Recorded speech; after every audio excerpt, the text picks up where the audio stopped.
We are in Albany as the eyes of the lacrosse world descend upon the capital region. Tonight, the 2025 NCAA Men's Lacrosse Tournament begins with a regional rivalry as the UAlbany Great Danes host the Saints from Siena College. Up in the broadcast booth alongside the Hall of Famer, Mike Tesserero, I'm Dan Ball. We'll have Matt Kearns on the sideline later on in the broadcast. Mike, it's a historic night here in the Capital Region as we take a look at the NCAA tournament bracket. It's a great time to be a college lacrosse fan. The first time ever these two schools meet in the NCAA tournament on a beautiful night here in Albany. The winner faces Cornell on Sunday. It's the fourth time to the tournament for the Saints. They have one of the nation's most productive offenses as we take a look at the other side of the bracket here in 2025. Their offense has been paced all season long by their senior, Pratt Reynolds. Pratt Reynolds was the MAC Offensive Player of the Year. He set a school record with 55 goals. He was third in the NCAAs with 3.67 goals per game. He's a great finisher from the outside. You can't give him time and space to shoot. Meanwhile, for the UAlbany Great Danes, back-to-back America East champion, Silas Richmond is always a player to watch. The junior out of Delta, British Columbia, leads the Danes with 39 goals and 43 assists. His 43 assists are 8th in the NCAA. He can finish from the inside, he has a howitzer from the outside, and he facilitates extremely well for his teammates. All right, Mike, let's take a look at the keys for tonight's game, beginning with the visitors. For Siena, they want to play sticky D. A lot of these passes come inside. You might think you might be covered, but the Danes will force passes inside. Offensively, the Saints are going to need to recognize zone and man options that UAlbany might throw at them. For UAlbany, even flow. They've got to play at an even pace and stick to the process. Make sure they take one possession at a time and let the game come to them. As the fans continue to stream into Casey Stadium here on this Wednesday, they're in for a treat. 64 degrees and partly cloudy. We were worried for a bit about the weather here on this midweek game, but no problem here as we get ready for opening face-off. Let's meet our starting goaltenders, Mike, beginning with the Siena Saints. The graduate student, Andrew Arcuri, 5'11", 180 out of West Hampton. He was just the MVP of the MAC championship. He had 15 saves and only allowed 8 goals. His goals against right now is a 9.67 with a 56% save percentage. He's number 15 in Division I. And here's the story of a man named Brady Smith, the freshman sensation out of Bayport, Long Island. Record of 7-5, goals against of 11.3, save 49%. He was also the MVP of the America East Championship. He had 22 saves in the tournament and had 61 saves and only allowed 7 goals in a great effort. 3 straight games for Brady Smith with goals against totals either 6 or 7. He has been outstanding down the stretch. Let's meet the coaches in tonight's game, and a familiar face for a lot of UAlbany fans for sure. Liam Gleason in his 7th season here.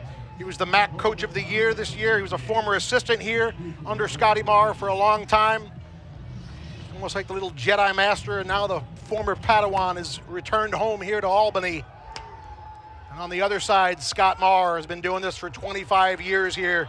He's been a staple here in the Capital District, 11-time America East champion, 7-time America East Coach of the Year, 12th NCAA appearance, and we are underway, folks. Logan Bannock and Rocco Moreno on the face-off as we open play with possession to the home team. UAlbany, the champion of the America East back-to-back titles. They returned to the NCAA tournament last season. They hosted this same opening round game against Sacred Heart, won that game, and then matched up with Notre Dame. Meanwhile, Siena, the MAC champions, returns to the NCAA tournament for the 4th time in program history. Their last appearance was 2014. They finished off the MAC championship this weekend. UAlbany in possession to begin things here on a beautiful midweek night at Tom and Mary Casey Stadium. It is Kesselring. One-handed shovel pass towards Marquis.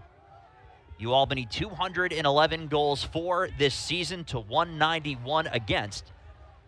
As the errant pass is scooped back up by Jackson Palum. 30 to shoot here for UAlbany. Plenty of time on their first possession. It's Silas Richmond, the America East Offensive Player of the Year. Sends a pass in front. That shot from Marquis got blocked. Richmond had the short stick there. That's a matchup that Siena does not want to have. Marquis curls to the top, quickly across on the near side. It's Kesselring, under 10 to shoot. Kesselring shovels a pass in front, was looking to go across the crease, and he lost his helmet in the process. So Siena puts the clamps down on their first chance on defense. We talked about sticky D and the keys to the game. Coach Gleason said that his defense has to be really careful. This UAlbany team is very good at moving the ball inside. You might think you have your guy covered, but those passes will still come inside. People like Ryan Doherty have an amazingly quick shot. Just get it on their stick and the ball is released. So they have to be really cognizant of that tonight. Siena comes in with a record of 11-4. They were 7-1 in conference this year. They have one of the nation's most prolific offenses, scoring over 14 goals a game.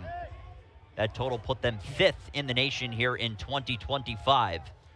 Plenty of options around, including one of the best goal scorers and one of the best playmakers in the nation, who will meet as play moves along. There's some great matchups in this game. I think one of them you'll probably see here on this first possession. You're going to see the Defensive Player of the Year, Max Neeson, marked up against Ryan McCarthy as UAlbany picks up the first turnover, and Brady Smith starts to clear up field for the Danes. Stripped loose on the play by Cade Galco as Smith will make the high looping pass to complete the clear. That's something for new viewers of this UAlbany team, Mike. You'll notice for Brady Smith, very aggressive. That background in the field game, playing out of the crease, has been on display all year. He's a great quarterback out there on the field. He understands what's going on. He's very involved with the clear. You'll see him carry the ball up a lot for UAlbany. And both these goalies can start transition. They're both coming in very hot. It's going to be interesting to see who gets going first here. If both these goalies get hot, it could be very interesting. Andrew Arcuri waits as Marquis take the behind-the-back feed, worked it back up towards Richmond. Arcuri this season, 11-4, a .559 save percentage, .967 goals against average for Arcuri out of West Hampton, New York. Still just over 20 to shoot as UAlbany maintains their possession. It's Richmond. Quarterbacking this play towards Ryan Doherty. Shot from up top. That one whistles wide with 11 seconds left to shoot. Dane's got to go quick here. You only got 11 seconds. Need good situational awareness here. Richmond's had the short stick twice so far in these first two possessions. That's definitely a matchup they want to exploit. Worked along the far side towards Pfeiffer. Up top, it's Richmond. 3 seconds worked in front for Doherty, and he scores! Ryan Doherty opens the scoring in the NCAA tournament's opening round game. 1-0, Great Danes. Doherty is the party starter for the Danes. We talked about it here just a moment ago. Quick feed inside to Doherty with the shot clock running down. You can see the feed here from Richmond. Quick catch, quick shot, up top, near side, beats Arcuri. Danes take the lead 1-0. That's his 43rd goal of the season for Ryan Doherty. Doherty led UAlbany in goals across 17 games. 57 total points atop the America East. One of their biggest offensive threats. Now the battle for possession on the faceoff. It's a good scrap after the game's opening goal. Possession awarded to the visiting Siena Saints, an infraction against Moreno. So we'll see the depth of the Great Danes the next time these two teams face off. This face-off battle is going to be huge. The freshman Logan Bannock for Siena has one of the highest percentages left out there in the tournament. He was 61% on the season. He had 133 ground balls. He's done a really nice job. He was freshman MAC of the year, face-off specialist, as well as freshman of the year in the MAC. Tack that on to all rookie team, all first team. The resume for the first-year player Bannock, certainly an impressive one. Smith able to handle UAlbany, strong on defense through their first two chances. Long looping outlet feed as Marquis adjusts. Now it's Richmond, takes the hit, makes his way through. One more, Doherty scores! Quickly up the field go the Great Danes. Doherty has a pair, and UAlbany is up 2. Great ball movement by the Great Danes to start it here. You'll watch it back in the defensive zone as Brady Smith starts it going up to Max Neeson. Max Neeson gives a nice rainbow pass down to Silas Richmond. Richmond, great body contact, finds Doherty sneaking around from X, and he's not going to miss many of those, folks. Danes, 2-zip. Nice job by Richmond absorbing the contact right there. Doherty throws the fake to get Arcuri moving, and he buries it in the back of the net. A pair for Doherty, a pair for the Great Danes here to open up the opening round game between these Capital Region foes. Off the face-off, it is controlled by UAlbany. Nice ground ball by the senior captain, Connor Finger, right there. Jazad Hall took that one. Neeson will step into one and wire one past the near side post. So you're right there, Mike, with the infraction against Moreno. Jazad Hall, who stepped up in Albany's previous game as well to take faceoffs. He was 6 of 15 in their championship game against Bryan after Moreno went 0 for 7. So that's kind of been the 1-2 punch down the stretch for Scott Marr's group. Definitely. They've been the impact faceoff men for Albany the back quarter of the season. Albany has run 5 deep at the X this season, but as the season's gone along, Moreno, to his credit, has taken control. Really, the back half of March on, he's been the primary man taking faceoffs. Now here is Doherty working on a pair already. Got a little odd sun coming from the left side of the field right now. Might be tough for Arcuri to see from any shots coming from that wing there. Worked in front. They score! Well, Arcuri got a piece, but not enough. And Albany, just over 5 minutes in, has a 3-0 lead. Nice ball movement by the Danes, as you'll see here on the replay. The ball gets swinged from Carino to the far side, a little hitch and go right here. Marquis finds Jacob Moran right on the doorstep, and Jacob Moran puts it in the back of the net for the third goal for the Danes here. That's his 8th goal on the season for Jacob Moran. Moran is heating up, coming in. 5 of his 7 goals this season had come over his previous 3 games, becoming a complementary piece on this offense. As a battle off the face-off is knocked backwards there by Moreno. Now a pig pile forms. The box out there, play on push. Albany will get that. Nice job of Moreno boxing out to draw the push. Couldn't ask for a better start here for the Danes on a picture-perfect night in Albany. It's a beautiful night here. Opening round tournament is underway. Can't beat it, Dan. Like you said, this is Christmas time for lacrosse fans. I've seen you in rare form, my friend. I've known you for a couple of years since I got here to the Capital Region in 2021, and the smile on your face was something I haven't seen as a member of this program, as a turnover there, and Siena will take over. The Capital District has been a buzz since Selection Show Sunday when it was announced these two teams would face each other. So a lot of excitement in the air with these two programs, having a great year locally. Great people in these programs. It's really nice to see, and there's an unbelievable turnout here at Casey Stadium tonight. The NCAA attendance record is definitely going to get broken for the opening round tonight. I think it was only like 2,100, and there's definitely more than, I don't know, it might be like 4,000 people here. We'll see if we can get a number, but Casey Stadium is pretty packed right now. I got this information from you. I know the pregame party happening, the pregame cookout, started early this afternoon as fans of the Danes were certainly excited, and Siena's on the board. Who else but Pratt Reynolds to open the scoring? Pratt Reynolds picks up his 56th goal on the season right there as he gets it by Brady Smith on the near pipe. Siena has found their opening goal. Their best goal scorer, Pratt Reynolds, answers, sneaking it by Brady Smith. 3-1 Albany. Back in a moment here on ESPN+. Back at Tom and Mary Casey Stadium, 3-1. Albany leading Siena in NCAA lacrosse opening round action. Let's send it down to the third member of our crew, Matt Kearns. Thank you very much, guys, and a beautiful evening here as we take a look at Evan Beelan, the senior goaltender for the Siena squad here, and just a really emotional story.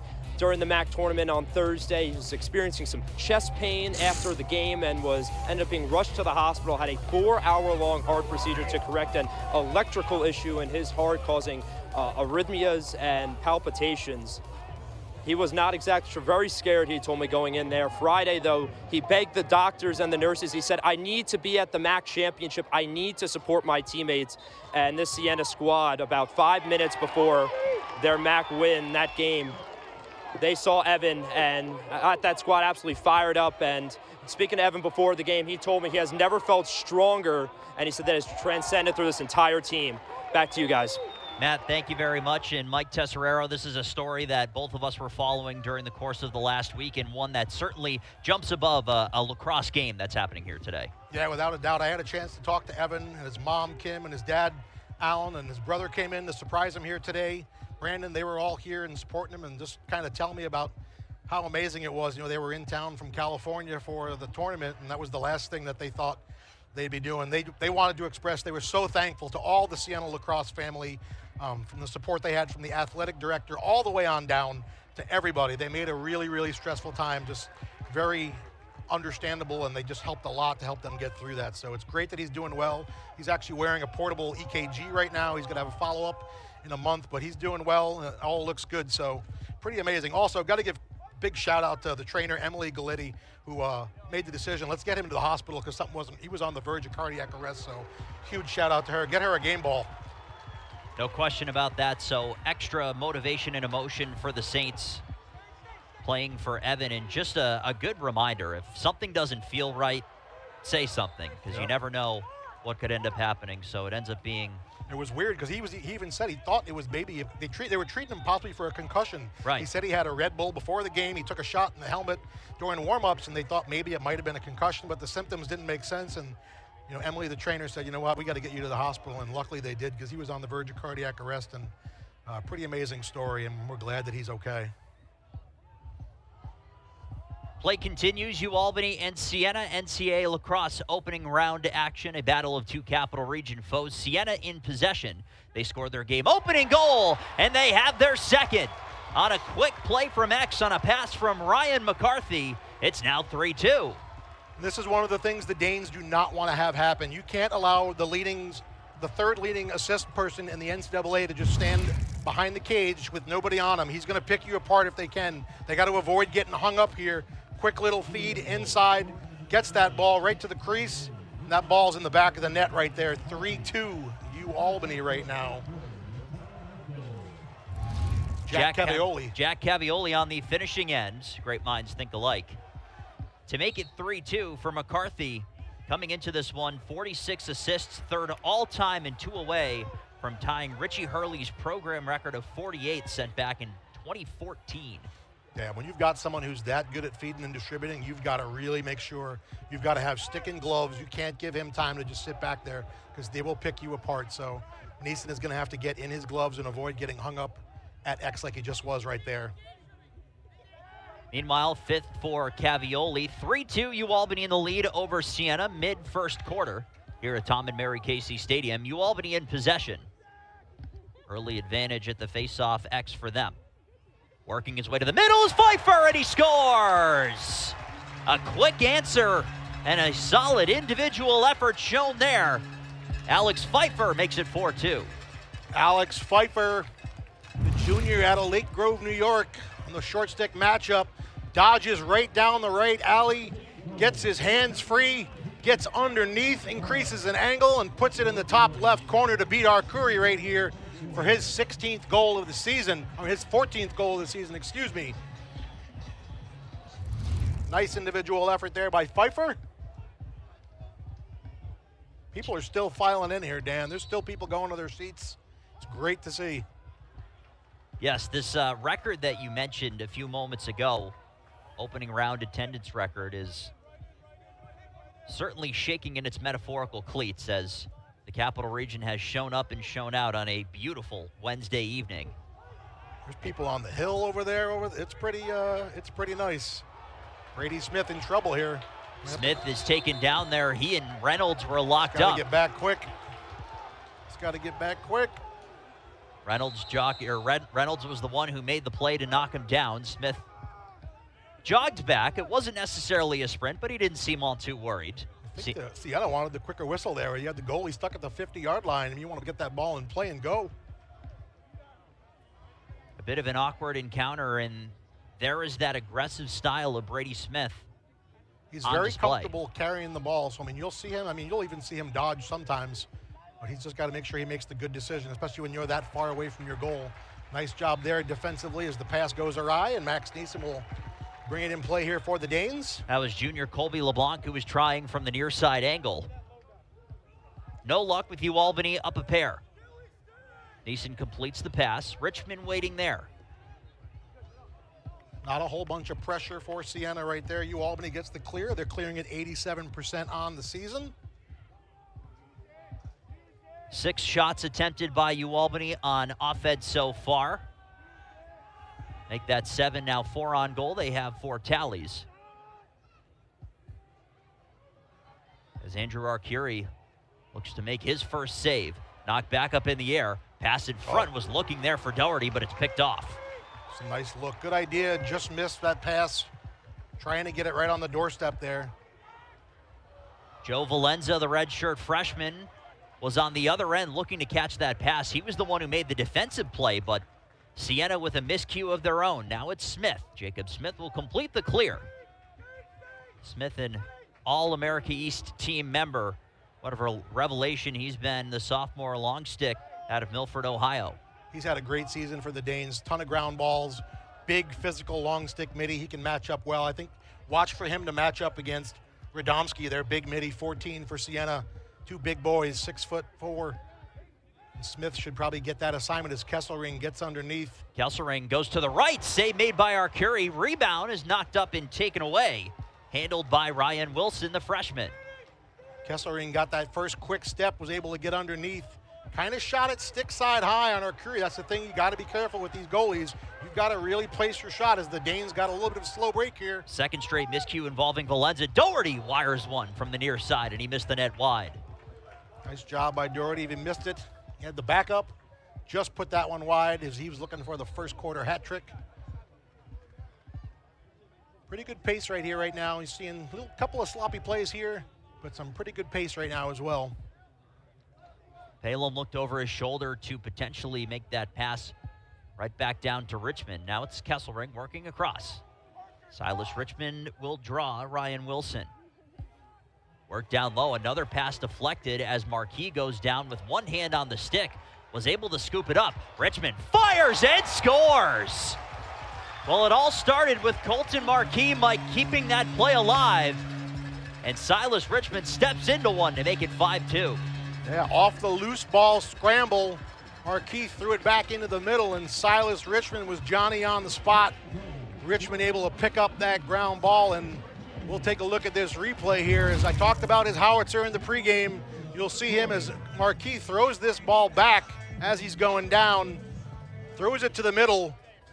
Richmond's able to pick it up, set his feet, and step into one. Somebody called 911 because Silas Richmond just murdered that top right corner right there on Arcuri. 5-2 Danes. Albany reestablishes their 3-goal lead. It's a face-off controlled by Siena.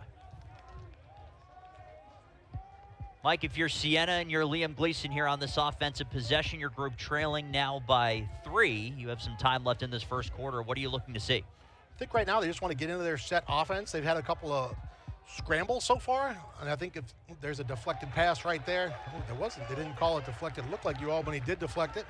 It's going to be Dane's ball. But, you know, a turnover right there is not a good thing right there. Looking to get a set right there, and Albany is able to possibly take this down and extend their lead here before the end of the first quarter. That was the junior Travis Fry who was on the receiving end of that pass, and he immediately turned to the official and started pleading his case. It looked like it was deflected from up here in the box. Albany's got a timeout here, as they'll try to set up something with 1:11 to go here in this first quarter. See if they can get a little offensive play. I'm sure our offensive coordinator, Merrick Thompson, will draw something up. And here's a look at that last goal. We said Marquis kind of threw it blind in the middle when he was in trouble. Richmond able to step up, and if he gets time and space and he can set his feet from 10 yards out, that ball's usually going to find its way to the back of the net, and it does. And right now, Silas Richmond is starting to cook. He's got a goal and a couple of helpers here early in this game, and that's kind of been his MO. Even if you hold him down from the score sheet from the goal column, he facilitates so well to his team, and his connection with Ryan Doherty, I think, is something really special to watch. And these two have another season together next year. Doherty has 42 goals, or 44 goals on the season now, but they have a great connection. They look to each other a lot. Silas is able to feed him, and Doherty has a really quick release. These two are a good 1-2 punch here for the Great Danes. Silas Richmond earlier this week was named the America East Offensive Player of the Year, 4th time, 3rd individual to win that award. Connor Fields, 2017 and 2018, then Jacob Patterson in 2019, 3 years in a row, as that was a time in Albany program history that a lot of people look back on very fondly. And if you haven't seen Silas Richmond play, he's kind of like that hidden gem in the Division I world out there. You know, Paul Carcaterra did a story on him, No Respect, the old Rodney Dangerfield. He is getting a lot more notice out there in the D1 world, and he is someone I can tell you next year will definitely be drafted to play in both the PLL and the NLL. He is that good. He's great inside for box. He's a big, tall kid. He's strong. He can sling it. He can facilitate. So he's someone that you'll see next year when the PLL draft, which just happened last night for this year's college seniors. Silas Richmond, you'll hear his name called next year for sure, I can guarantee you. Well, the pipeline continues from this program to the pros on both sides, including in the indoor game, Graydon Hogg, Jake Pacino, some of the most recent members of the NLL. Max Neeson on the other side, Mike, Defensive Player of the Year, the fourth individual and fifth time that it's been won by this program, and that marks 3 years in a row where a Great Dane has won that award. He's had a great season, not just defensively, but he's got 6 goals on the season. He had 2 goals in the America East tournament. He had a great shot, and then he had a bomb on a 10-man ride to kind of ice the game late. You saw the torque on his stick there in that picture. He's firing the ball like a catapult, I can tell you. When that ball comes out of his stick, all of his goals this year have been 100 miles an hour plus. 45 seconds to go here. Shot clock is ahead of the game clock, so Siena, in theory, will have one more opportunity down the field if they end up making a play. UAlbany looking to avoid that. Work to the side, Wimmer, sharp angle try, it's through! With under 30 to go in the opening quarter, Ben Wimmer, from his offhand, finds Twine at 6-2. Wimmer, chicken dinner. Ben Wimmer picks up the big goal right before the end of the first quarter. That's his 7th on the season. Wimmer gets underneath, able to put this short side on Arcuri. Tough angle right there, and he's still able to bury this. You'll just get a good replay right here, as you can see. Able to take that to the far side right there. Wimmer had 2 goals in the America East tournament versus UMBC. He had the game-tying goal as well as the game-winning goal. Another weapon for UAlbany coming off the bench. That extends his personal point streak to 5 games. 6 of his 9 points this season came in those last 4 games, as he has found his form, as has UAlbany on offense. One final possession with 10 seconds remaining, a whistle and a timeout called by Siena, as some trouble was brewing along that far sideline, but Liam Gleason will get the timeout called with 6.7 seconds remaining in the opening quarter. Now, if you're Siena, limited time remaining. What are you drawing up? What are you looking for in this possession? I took a timeout there. You don't have a lot of time to play with right here to try to get a set in, but right now I think you're down 4. You're just trying to get some life going. I think for them, the biggest thing is, like I said, they really want to just facilitate. They're at their best when they're facilitating. They are always looking to make sure they have assisted goals. When they're swinging the ball and getting it hot, that's usually when Siena is at their best, and that's exactly what they're going to want to try to set up here. We got to take a quick shout out here as we're going into the tournament. We talked about, we got 2 local teams playing here from the Albany area, but hey, how about 5 of the 10 teams for automatic qualifiers, Dan? Being from upstate New York, if you're in upstate New York, you're in your glory right now. I know back when I was in college with Herkimer, Hobart, and Syracuse winning national championships, we used to always say upstate is great, and upstate is definitely great right now. You had UAlbany out of the America East, Siena out of the MAC, Colgate out of the Patriots, Syracuse from the ACC, and Cornell winning the Ivies and arguably being the best team in the country right now. So upstate New York is in a very good place right now, Dan. No question about that. A place with enough history in the box and field game to fill multiple books. Upstate reigns supreme here this season in the NCAA tournament. One other score to note, the other opening round game has gone final. Air Force over Robert Morris, 14-9 was the final. Air Force representing the ASUN Conference, Robert Morris Northeast Conference. They will match up with number 2 Maryland. Time winding down here in the opening quarter, a skip shot off the side of the cage.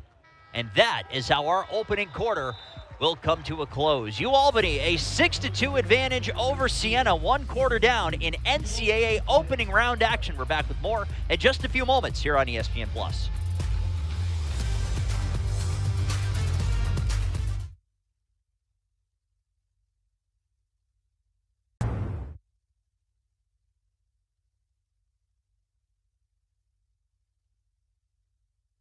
Back at Tom and Mary Casey Stadium on the campus of the University at Albany. Second quarter about to begin. The homestanding Great Danes leading the Siena Saints by a score of 6-2 and the opening rounds of the NCAA men's lacrosse tournament here in 2025. These two teams have both had tremendous seasons. Mike, anything stand out for you on these lists? Well, I think when you look at the shots, pretty even right there. Saves are within 2 goals. I mean, within 2. Ground balls pretty even. You know, turnovers. Albany started the year a little bit rough. They've definitely cleaned that up. They've been really good the second half of the year. Pretty even right there. Albany is riding a 6-game win streak. They're 7-1 over their last 8. They began the season 2-7 after that 13-12 loss against UMBC here at Tom and Mary Casey Stadium that you and I remember all too well. So a bit of revenge in the America East tournament for the Danes, no doubt. Face-off controlled by the Saints to open up play in the second quarter. Curry starts to clear as he starts it from right behind his own cage. Albany's going a little pressure right here. Trying to force a turnover or two as Siena made a couple of unforced errors clearing the ball in that opening quarter. Nice job there by Connor Finger matching up against the big man right there against Radomski. He had a head of steam coming downhill. I thought he was just going to give himself a little bull dodge. Tried to create separation, but Fingar was able to stay with him. Working forward is Olmstead. Tried to force that pass to the middle for Radomski, but the pass was picked off. Cade Galko gobbles up the ground ball and heads over the midfield for the Danes. Forcing the issue there is Galko. Made the pass towards Ryan Doherty, working off a pair of goals in that opening quarter. This defense, like we said, has played very well, and these Poles are not afraid to get involved in the play. We've seen a whole bunch of pole goals from the Danes, defense and long stick middies this season. Galko's been on the board, Jacob Smith's been on the board, Max Neeson has 6. So these guys aren't afraid to take it to the rack when they do get over the midfield stripe. Something you certainly have to game plan for as those players keep opposing defenses and goaltenders especially, keep them honest constantly. Meanwhile, Albany using the shot clock to their advantage. Still over 30 to shoot as it's Silas Richmond. They've made sure they have a pole on Richmond now after the first couple of possessions in the first quarter. Doherty draws 2. It's stripped loose to the turf and scooped right back up. Siena holds strong on defense. RJ Ilfeld makes the play. Siena holds up as they get their offensive personnel on the field here. Ilfeld, a junior out of Fairfield, Connecticut, was 4th on the team a season ago in ground balls.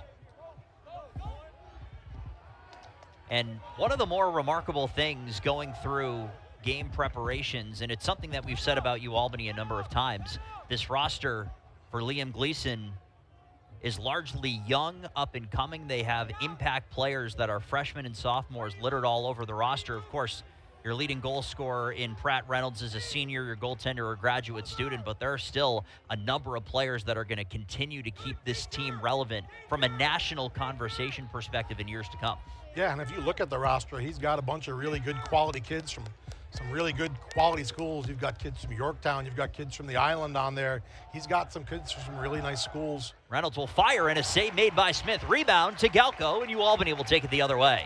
That's one of the few times Brady Smith has actually given up a rebound. He's been really good about stopping the ball and not allowing the rebound, but his defense picked them up there and made sure they gobbled that up and head upfield for the Danes.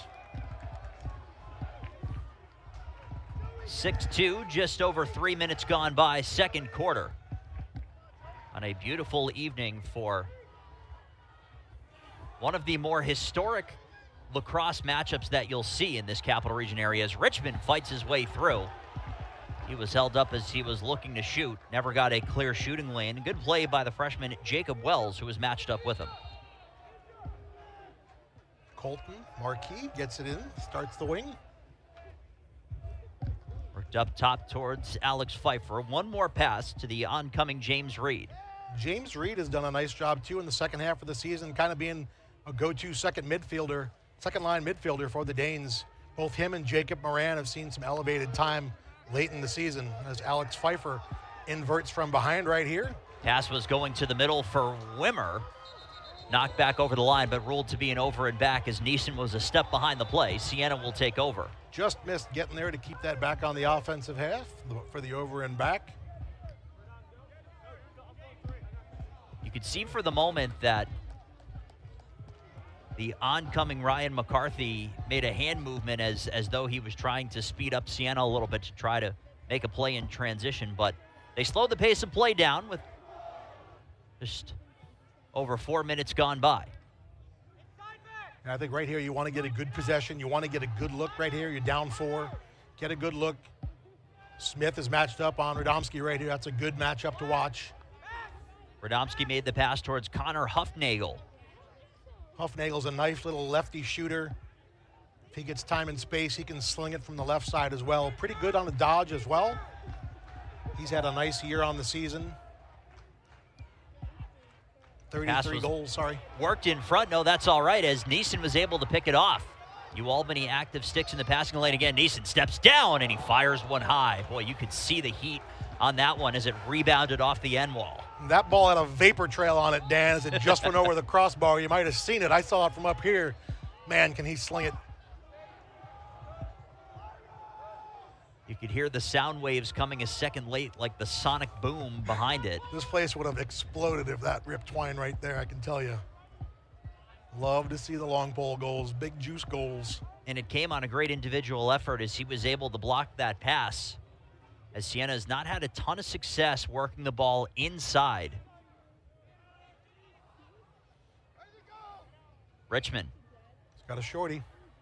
Works his way in front. Marquis was open for the pass, but was unable to corral, and it's clamped upon there by Arcuri. Start his move before he caught that pass. He had that pass right on GLE. He should have been able to get that. He could have had one more. He could have had a shot, but tried to move before he accepted the pass. Turnover going the other way to Siena. On comes Radomski. He'll catch that pass again, but the back pressure coming from Will Hardy was able to at least make things uncomfortable. Might have heard the footsteps coming.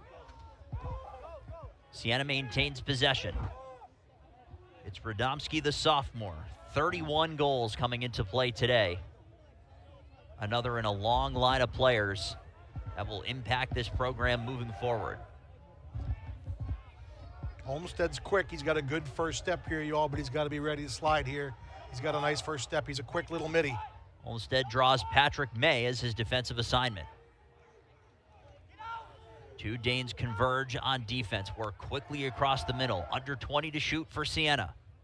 Nice job there defensively by Albany. Huffnagel fires, he scores! Towards the end of the shot clock with 9 seconds remaining, Connor Huffnagel across the body and through. Siena's back on the board at 6-3. Talked about him a few minutes ago, the senior attackman out of Yorktown, the Hofstra transfer. Huffnagel, nice job as he dodges down the left wing right here. Nice shot on the run, hides his stick. You can see he has his stick kind of hidden in the back. Nice release, able to put this ball far side pipe on Brady Smith for the third goal for Siena to make it 6-3 with 8:18 to go here in the first half. What a coming out party it's been for Connor Huffnagel this year, Mike. 4 games played over 2 years at Hofstra, transfers to Siena. 6 points in 14 games last season. Coming into play today, 33 goals and 50 points as Albany and Moreno grab control off the faceoff. Yeah, they've had a nice season. This attack has been really solid. They have they have 99 goals between all 3 of them. As Albany's having trouble just holding on to the ball here with nobody on them. Brady Quill was playing a little hot potato, and Siena is able to take advantage. Couple of unforced turnovers right there. Albany won the faceoff, lost it, won it back, and then lost it again, giving Siena a little opportunity to stack a couple of possessions here back to back. And a little bit of energy coming from the sideline and coming from the Saints faithful that have also packed the stands here at Tom and Mary Casey Stadium. See a lot of green, see a lot of purple, see a lot of regular shirts here as well, as the 518 is definitely out in force tonight. Looking to enjoy some great lacrosse here as these two Division I rivals, only 10 miles apart, meeting each other for the first time. Saved by Brady Smith. Sharp angle try there, and Neeson again there for that rebound, Mike, which was available, but Neeson Johnny on the spot right at the top of the crease. Will Albany look to counter with Galco? He's got room in front of him. Was looking, you could see he was peeking around the defender for that shooting lane, just wasn't quite what he was looking for. Smart decision right there, just to get the offensive personnel on the field here, get the Danes set up in their 6-on-6. And that's also an element to what's happening here. Still a lot of game left, but Albany has shown that if they've limited mistakes, this goes much further than this game this evening, as you and I have seen a number of games here from this broadcast booth, they limit the turnovers. They've usually been able to control play. And so if you have the chance to set your offense up, you do that and you score. A few moments later, it's Parker Emmett stepping down, and it's 7-3. Mike, what did it look like from your ends? Parker Emmett picks up his 5th goal of the season. As we'll see here on the replay. Kesselring gets it behind to Richmond. Richmond gets it to Emmett. Emmett, one quick cradle and bang, top corner, 7-3 Danes. You're watching the NCAA opening round game. We'll be back in a minute. Stick around. The NCAA, driving change to do more for today's student athletes. The NCAA programs deliver $4 billion in scholarships every year. Those D1 scholarships are now guaranteed. Health and well-being services are mandatory. Student athletes get tutoring as well as financial literacy coaching because almost everyone is going pro in something other than sports. The NCAA, driving change to do more for today's student athletes. Asia Wilson's on top, top, top. Can't take her spot, spot, spot. She won MVP, P, 1, 2, and 3, 3. Said she wasn't enough, enough. So she did it for us. Her drips elite. It can't be beat. She said one is clear. 'Cause it's top tier.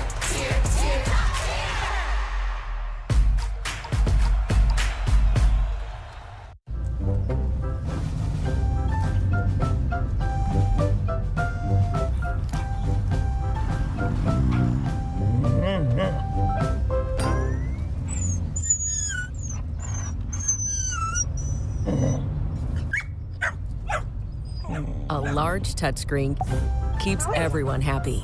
The Subaru Crosstrek. Dog tested, dog approved.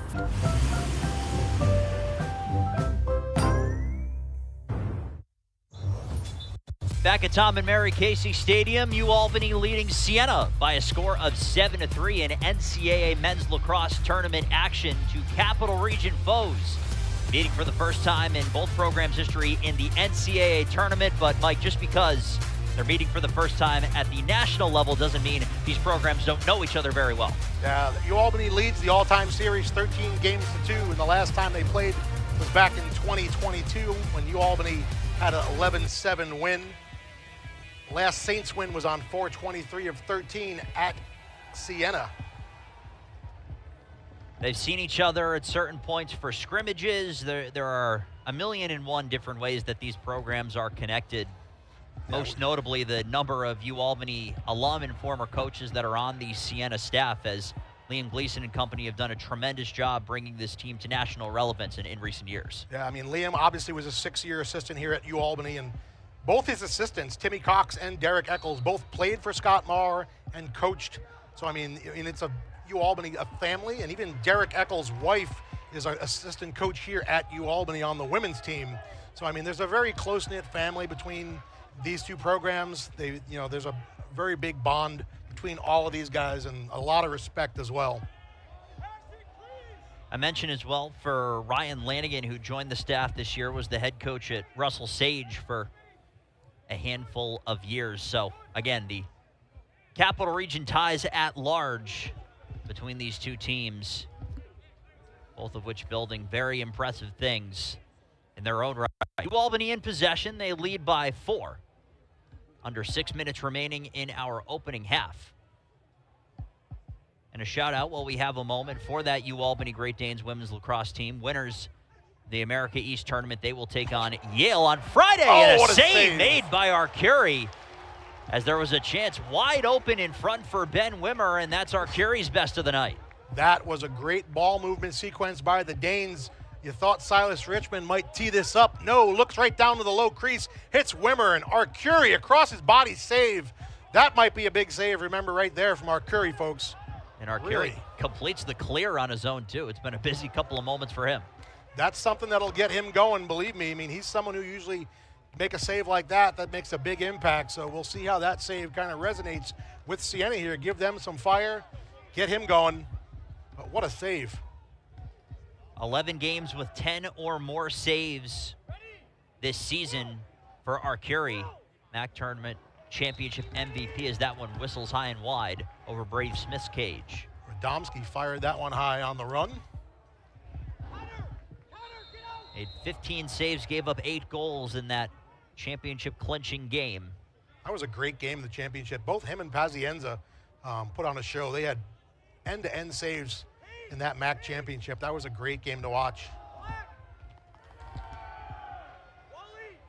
It led to a Siena championship, their 4th MAC championship, first since 2014. Also the last time they returned to the tournament as that shot gets blocked, and Smith was down and out as that shot was coming. So a well-timed block by the UAlbany Great Danes defense. Yeah, we talked about this is Siena's 4th appearance in the NCAAs. In 2014, they made the play-in game and they lost 9-8 to Bryant. 2011, they lost to Syracuse 10-4, and 2009, they lost to Cuse as well. Both games in the Dome, they lost 11-4 there. So Siena's had a little bit of a history here, hoping to get back here under Liam Gleason again. Certainly seems like they're well on their way. And it takes a while to build a team. I'm talking to Liam Gleason today, everybody you talk to, when you talk to the people that come from Scott Marr's coaching tree, you install a culture when you're building a team, and that's one of the biggest things Liam did when he got there, is just installing that culture at Siena, and you're starting to see the fruits of the labor come from that now a couple of years in. He took some lumps the first year. They went 0-8 in the MAC. They lost like 5 games by 1 goal, including a couple of double overtime games. So, you got to kind of go through a little bit of pain before you can have success, and it's good to see them have that success this year and be where they are. Shot clock clicked towards 10, knocked in front. A pass was in the direction of Marquis, but he was double teamed as he was crashing towards the cage, and Siena will take over. You're right about that, 0-8 in 2021 after COVID. So to build that culture, sometimes as a program, you do have to bottom out. It's amazing where they've come to, and they score. It's Reynolds right on the doorstep, and it's a 3-goal game once again with under 3 minutes to go in the first half. Pratt Reynolds picks up another goal, and with that goal, he is the career leader. That puts him #1 ahead of Tony Astorino, who set that same school record that he broke with 55 goals coming into this game. Reynolds shows you his finishing ability down low right there. We talked about Tony Astorino and breaking that record of 49 goals back from 1979. That's a record that stood for 46 years. And that 1979 team was a Saints team that went undefeated at 12-0. And I'd be remiss if I didn't mention the head coach of that team, Russ Ferris, who was a Capital District icon when it came to lacrosse. He was an educator all of his life. He coached at Siena. He was Siena's most winningest coach. And unfortunately, he passed away back in October after a long battle with cancer, and he's someone who mentored a ton of people within the 518 for lacrosse. Very well known. Liam Gleason as well as Scott Marr, good friends with. Just a great man, and he's looking down here smiling, seeing his Saints playing here in this NCAA game today. Seeing the stage that has been set here at Tom and Mary Casey Stadium, certainly the case. Siena again grabs possession, and a save made by Smith as Reynolds once again parked himself by that near post, Mike, and got a golden opportunity. Really nice look right there. Just a little bit below goal line, not able to get it. You got to just be aware of where he is. Like I said, it's a great shooter. Nice job getting in the gloves right there by Galco, forcing him upfield right there. That knocked Siena's offense out of sync for just a moment, but they'll settle things down with now under 2 minutes to go in the first half. Knifing his way through is Radomski. Catching once again, and it's worked back up top towards Jack Cavioli, who scored earlier in this one. Cavioli will shoot across the body, and a save made by Smith that will roll out, and Siena maintains possession. They didn't reset the shot clock. Yeah, they are. The refs got it now. That was Brady Smith definitely got a piece of that, knocked it to the corner. So Siena gets a fresh 60 here. As they set up their offense here, Radomski getting the short stick D-Matchek versus Patrick May right here. UAlbany's got to make sure they're ready to slide. Radomski hits the brakes and works it back behind the net. Spinning and looking for room there is Fry. Fry is locked up by Smith. Nice job, not allowing Fry to get topside there, just being physical right on his hip, right where you need to be. Under 30 on the shot clock, clicking towards 1 minute left in the first half. Siena being very tactful with their possession. They score! Radomski right in front. And it's a 7-5 game with under a minute to go in the first half. It's a big goal right there for Siena. Kind of just lulled them to sleep there. They got the shot clock reset and were able to reset their offense. McCarthy's able to get an assist right there, and he hits Radomski right on the post right there. High crease. Galko lost him for a second. Radomski makes him pay. Ryan McCarthy, with that assist, actually ties a program record for the single season most with 48, so congratulations to him, as he is the Siena leader for single season assists. Face-off controlled by UAlbany with under a minute to go. Now UAlbany's got a timeout here. Siena has strung together 3 of the last 4 goals to claw back to a 2-goal deficit.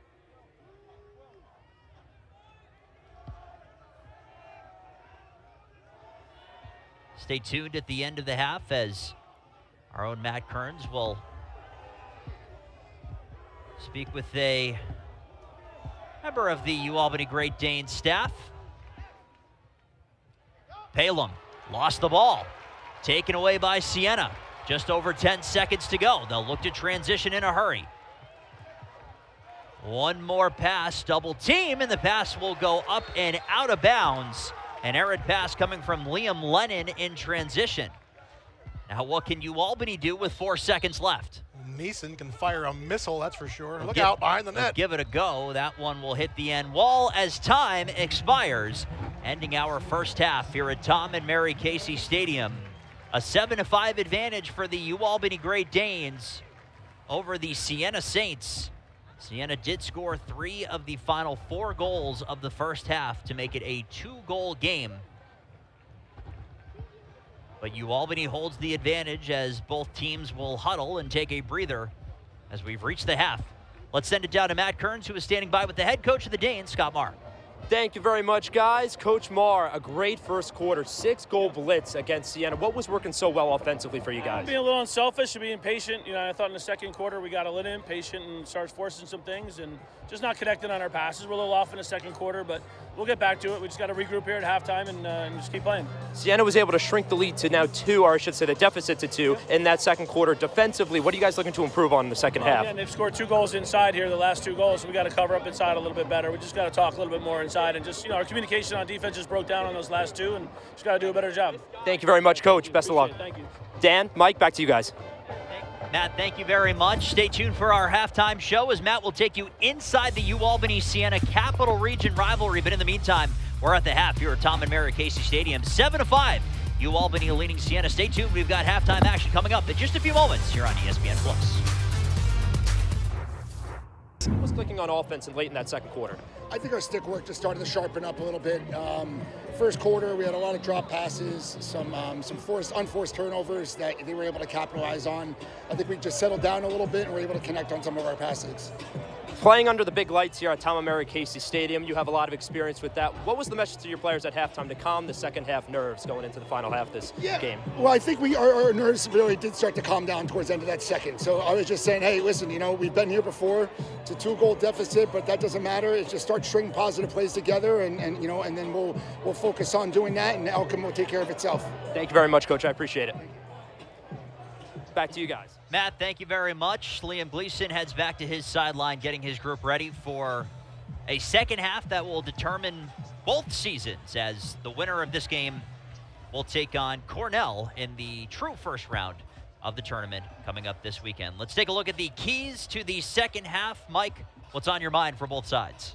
I think the biggest thing is play clean for the second half. You really just want to make sure you value your possessions right now, especially if you're UAlbany and Siena. You want to make sure you're playing clean, you're not having any unforced turnovers. We did see a little bit of sloppy play in that second quarter. I thought UAlbany, as well as Siena, a couple times tried to force some feeds inside. Make sure you just take a good look. You want to get good quality shots on both these goalies, get them moving pipe to pipe, moving their feet, and get a high quality scoring chance. What's been your impression of the battle of our goalkeepers? You have a veteran in Arcuri against the freshman in Brady Smith. Both have seen a decent amount of rubber in the first half, but what's been your takeaway there? Yeah, I mean, only 3 saves to 2, nothing crazy, but Arcuri had the really big save, I think, that really kind of propelled Siena in that late in that second half. After that big save that he had right on the doorstep, Siena kind of got that little momentum, and they got some momentum going there as they got into the second half right now. So we'll see if they can utilize that. But Brady Smith is pretty cool. He's cool as a cucumber. He doesn't get flustered by anything. He's pretty steady back there, and yet he's shown that all season. So both these goalies will be ready for a big second half as we got 30 minutes to play here in the opening round. One team will move on. One team is headed home at the end of this second half. Ready to go for our opening face-off, knocked backwards by Marino, and UAlbany will get first possession in this second half. UAlbany's defense and Brady Smith 3 straight games, allowing between 6 and 7 goals as a defensive unit. They've allowed 5, and they lead by 2. Nice job by Rocco Marino to get the opening face-off, give the Danes first crack at it here for the second half. One multi-goal scored today for UAlbany, and that is Ryan Doherty. Elsewhere, Parker Emmett, Silas Richmond, Ben Wimmer, Alex Pfeiffer, Jacob Moran. Offensive depth on display for Scott Marr's group through the opening half. And one of the things I'd like to see UAlbany do is get Kesselring involved. Kesselring is someone who can definitely beat his man off the dodge, get the Siena defense to shift, get them moving their feet, and get UAlbany getting some quick passes there. We've seen some good ball movement by the Danes in the first half. Near side here is Kesselring going for that short side post. Sprawling out there was Arcuri. And it went wide. Closest to the ball, when and where it went out of bounds, and that was the right call. As Siena was closest to where that ball went out. And Siena will get their first possession of the second half here as Arcuri brings it up. UAlbany held an 11-4 advantage in shots in the opening quarter. Siena closed that gap with a 9-4 advantage in the second quarter. So 15-13 UAlbany in the shot category through one half of action. Haven't really seen a lot of pressure from either side on clears. Clears have been pretty easy most of this night tonight. Not a lot of pressure. You haven't seen any 10-man action. Haven't seen any long poles clogging up the middle for either side as Radomski starts his dodge downhill. Radomski draws Connor Finger before making his pass. UAlbany 15 of 15 in the opening half in clears. Proof positive that Siena has not been able to create much pressure to make things challenging as that pass whistles by Pratt Reynolds and out. And UAlbany will take over as Brady Smith jogs out from his crease to start play. So 2 trips up the turf for both offenses, Mike, and nothing much to show for it as UAlbany will begin their clear and complete it as jumping up to make the play there was Wimmer. UAlbany gets their offensive personnel on the field as Pfeiffer gets ready to join the party out of the box. He will receive from James Reed. Pfeiffer, a step around his defender, back up top towards Reed, switches to his left. Richmond fires, and that one whistles wide. Was bidding for that same corner where he scored in the opening half. That was just Silas Richmond taking what the defense was giving him. They were playing off him. They had the pole on him, but he was playing off him pretty far. And if you let Silas Richmond get his hands free from 10 to 12 yards, he can sting a corner. So that's something Siena's got to be careful of. You can't give him too much space. Pfeiffer made the spin around Carter Ford. Pass gets knocked down by the Siena defense. Still loose, picked up by UAlbany just past that far side post, so 12 to go, we gotta go. Begins with Richmond. Right through the middle he goes, a stutter step and a behind the back pass towards Wimmer, who works outwards. Gotta 3 seconds and 2, firing, and that one will roll wide and out, and the shot clock will hit 0, so Siena able to force UAlbany into a few uncomfortable shooting chances on that possession. Yeah, UAlbany's gotta have a little bit better situational awareness right there, knowing there's less than 10 in the shot clock. You force that ball into the middle on a nice pass by Wimber. He didn't get the shot off, but then still knowing the shot clock is ticking, you've got to get that shot off. Luckily, they didn't get caught in transition, and Siena had an opportunity to go the other way.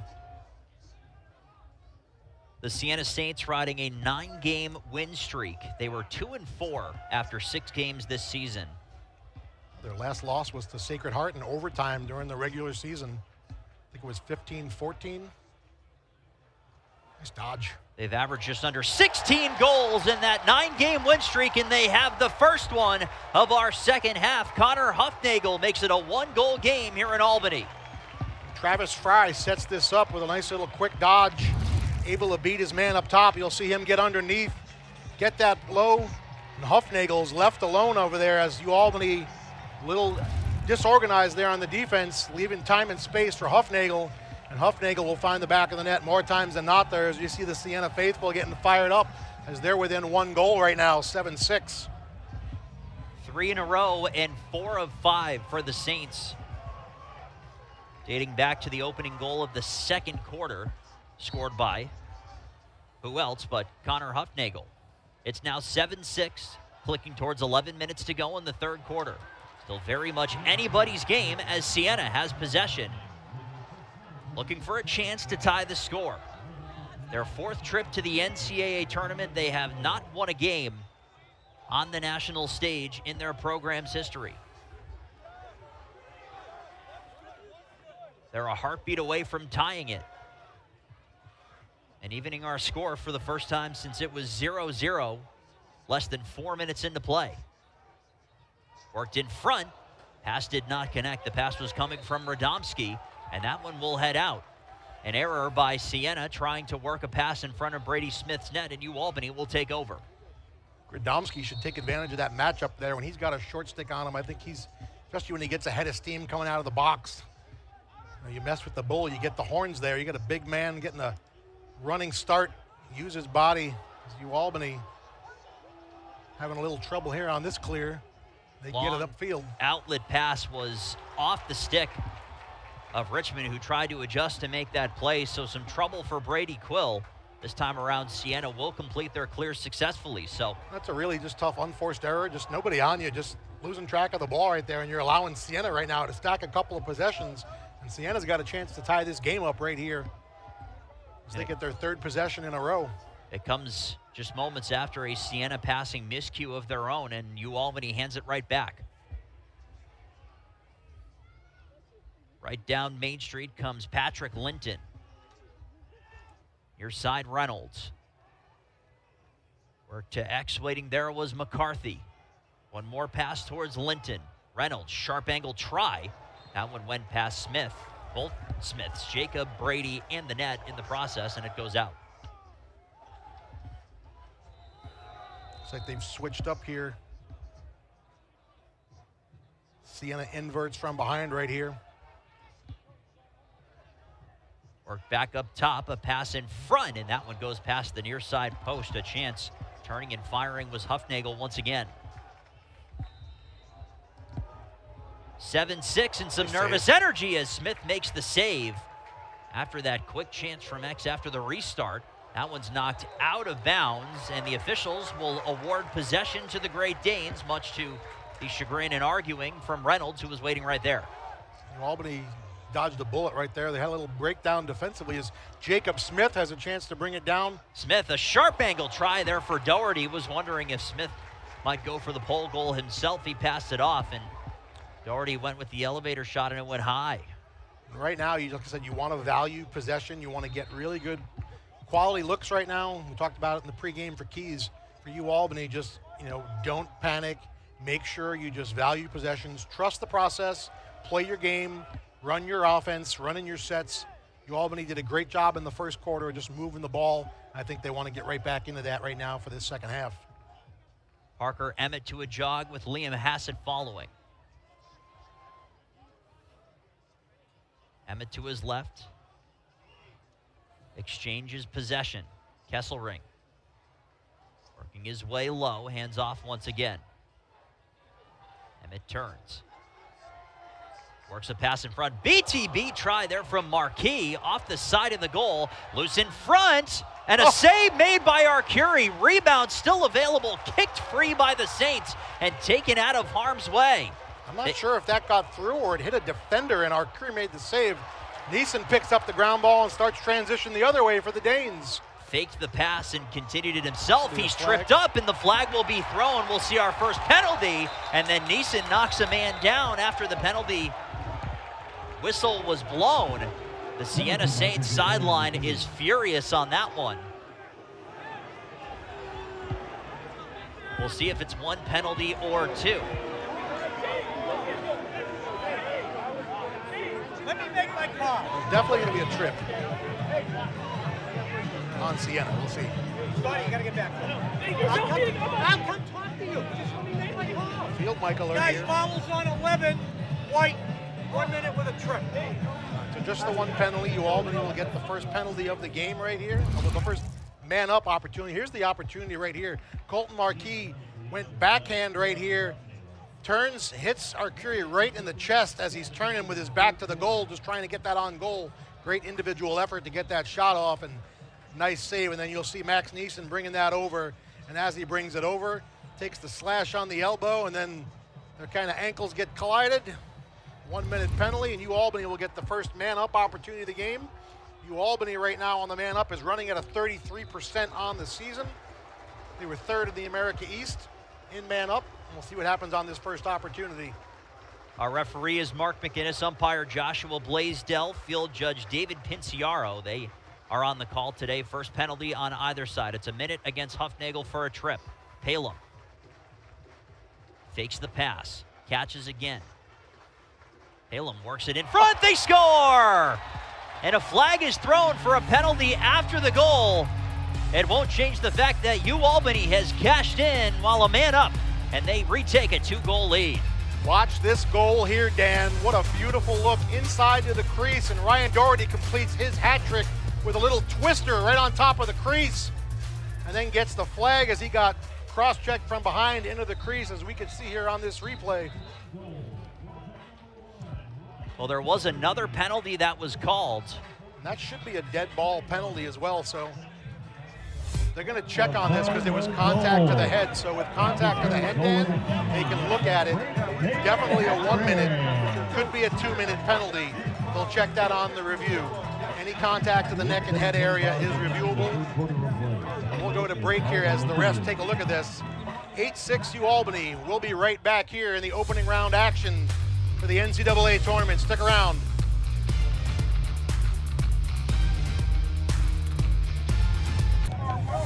So the penalty did come through. Was it 1 minute or 2 minutes? I just couldn't hear the end. I think it was 1 minute. So it's going to be a 1 minute full-time serve. This will be locked in for the full minute with contact to the head. As you can see here on the replay, Palem gets it down inside to Doherty, and Doherty with a beautiful spinning twister, and then takes a shot right to the back of the head. That is the correct call there. Any contact with the neck or head is automatically that 1 minute locked in penalty. Could have been 2 minutes. The refs decided to keep it at the one. Albany with another opportunity to go right back on the man up right here after just converting. Joe Valenza is the guilty party. Mike Tesserero with me. Dan Ball with you. Matt Kearns down on the sideline. Thanks for being with us. Opening round action of the 2025 NCAA Men's Lacrosse Tournament here in the Capital Region, Albany and Siena. It's Albany up a man. Palem, he scores! Jackson Palem cashes in 2 straight goals for Albany while a man up. And their lead is up to 3. It's 9-6.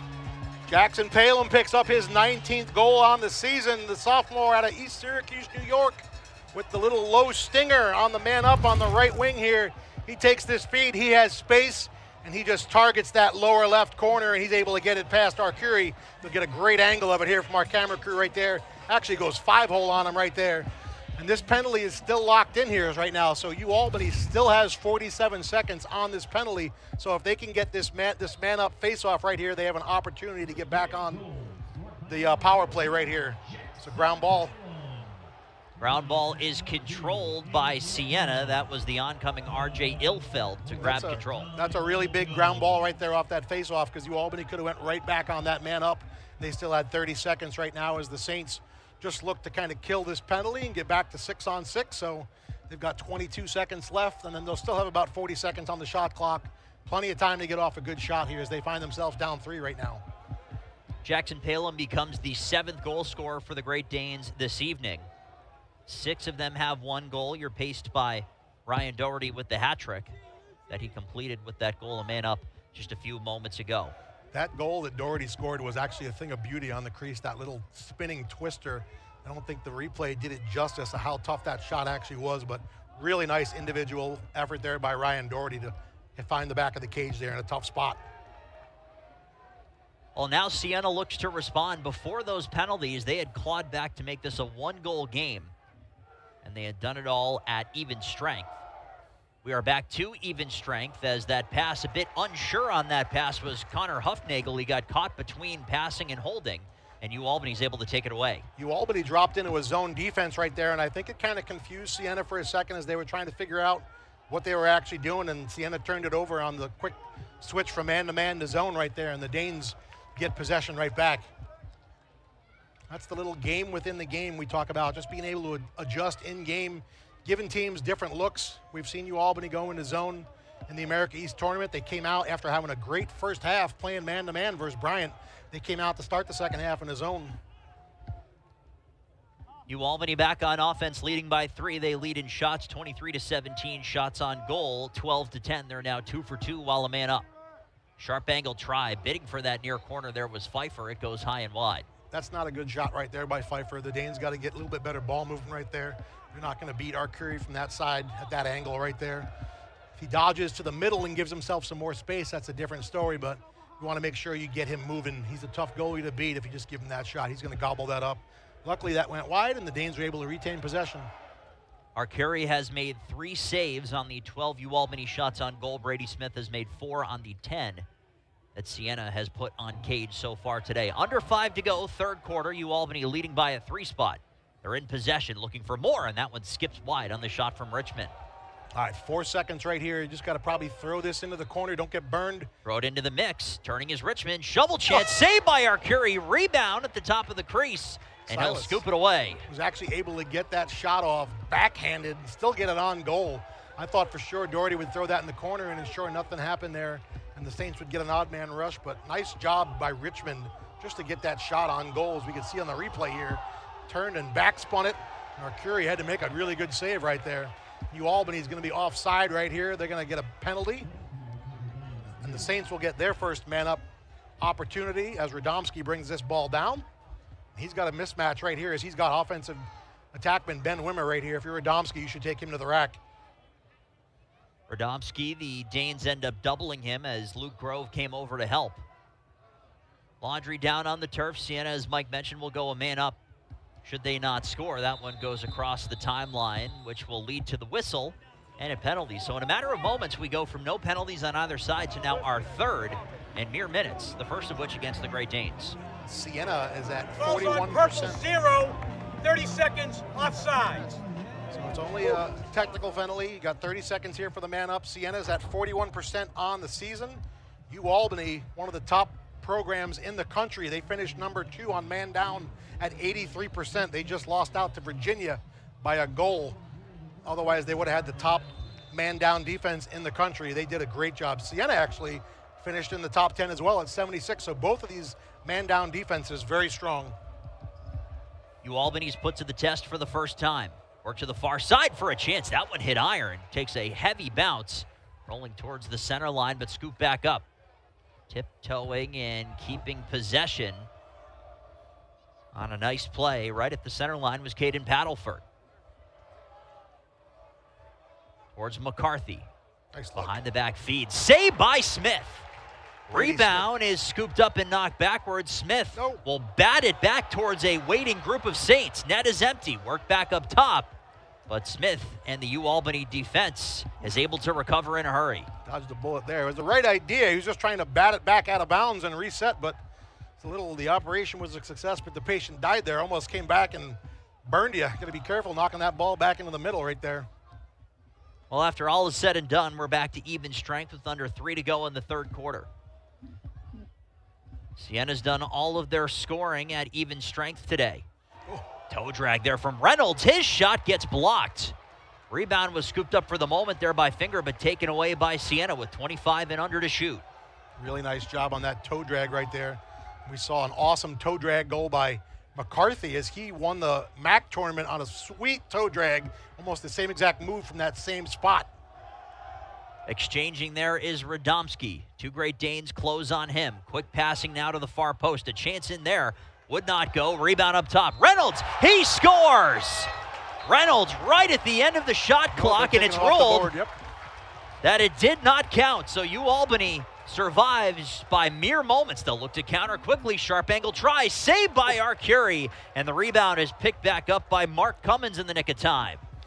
Buckle up, folks. Get a little action here off the disallowed goal there. Nice job by the Danes pushing it upfield and getting a nice shot. And Arcuri is able to make a toe save there as he stepped to that and able to knock that down. And Siena picks up the ground ball right in front quickly. Slowing to a crawl now is the Saints offense. Right back into position is Radomski. Willadell stepped on. Down the depth chart a little bit just to give a quick breather for some of these top Siena players. One that is not taking a breather is Reynolds. Towards Radomski again. Pass gets blocked. Brady Quill with his stick in the lane there. Nice job there to knock that down. Been a bit of a trying game for Quill. Nice to see him involved in that play. Still plenty of time for Siena to work, and a penalty coming up. It's going to go against Galco for a whack on the waiting Connor Huffnagel. Got a little bit of a slash as he got that attempted poke check up on the neck. Radomski steps down. Save made by Smith. No rebound, but a whistle and a penalty with under a minute to go. 47.1 seconds. And a big opportunity for Siena once again as they'll get their second chance to go a man up.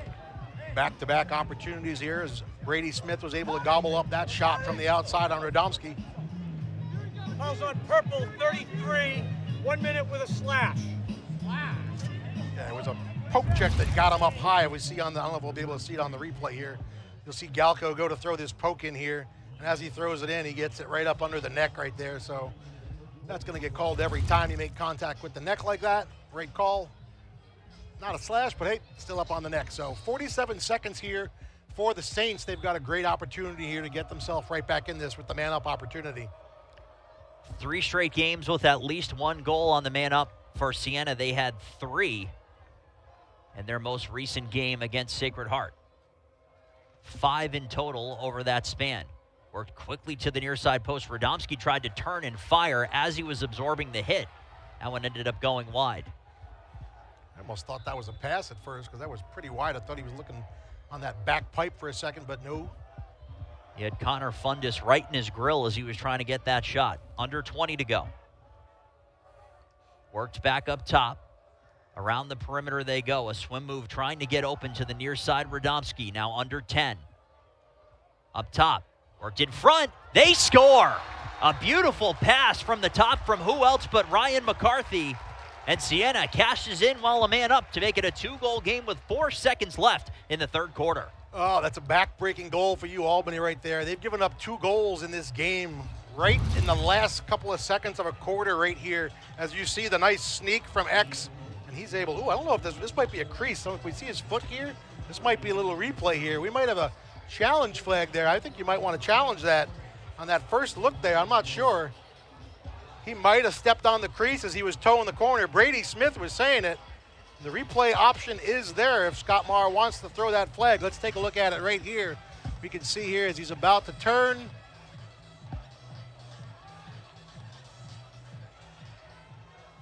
Now that's a good goal. The foot was actually the UAlbany defender, so nice job on the camera crew right there to pick that up. That's the right call right there. And the Saints crawl to within 2 here as we're going to the fourth quarter. 9-7 UAlbany. Travis Fry scores while a man up. We make the turn for home. When we return, this one's going down right to the wire to begin the NCAA Men's Lacrosse Tournament. Fourth quarter about to begin here at Tom and Mary Casey Stadium. Look at What that, a Dan. crowd Look at that. on hand. As the anthem of Pearl Jam's Alive belts through Casey Stadium right now. This place is fired up for a great fourth quarter as we got a 2-goal game right now between UAlbany and Siena facing for the first time here ever in the NCAA tournament. The crowd in question, an opening round record, and then some. Get to that in a moment. Here's the breakdown by quarter. And really the difference in this game, Mike, for a while has been that first quarter where UAlbany came out like gangbusters on offense. But since then, Siena has really evened up the play. You've seen mistakes on both sides, and it's very much anybody's game as we enter the final quarter of regulation. 15 minutes right here to decide your season. You got to play smart. You got to play clean. You got to make the right decisions. Every ground ball is going to be contested right now. It's going to go right down to the wire here for sure.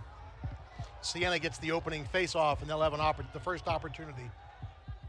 The attendance that we teased a moment ago, 3,527 fans here at Tom and Mary Casey Stadium. And as you mentioned, Mike, you see purple, you see green and gold, and you just see regular lacrosse fans or Capital Region sports fans in the stands. We have a smattering of everybody in front of us on what has been a tremendous night. Kudos to the Capital District for representing here today and setting a record Save for opening made by round Smith. attendance. Oh, boy.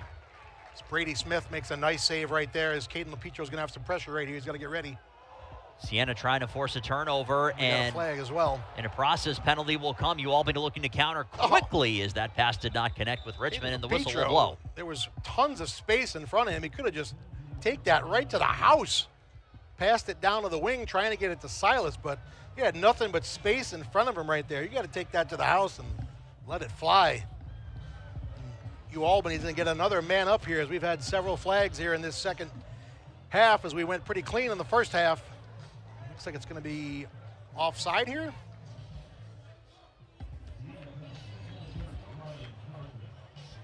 Well, the penalty against Ryan McCarthy.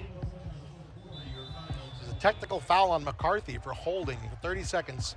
UAlbany with the man-up opportunity. So Amos Whitcomb is on the field right here. He's one of their man-up specialists. Watch for Amos Whitcomb on the high crease here. He's got a quick release, snaps the ball off fast.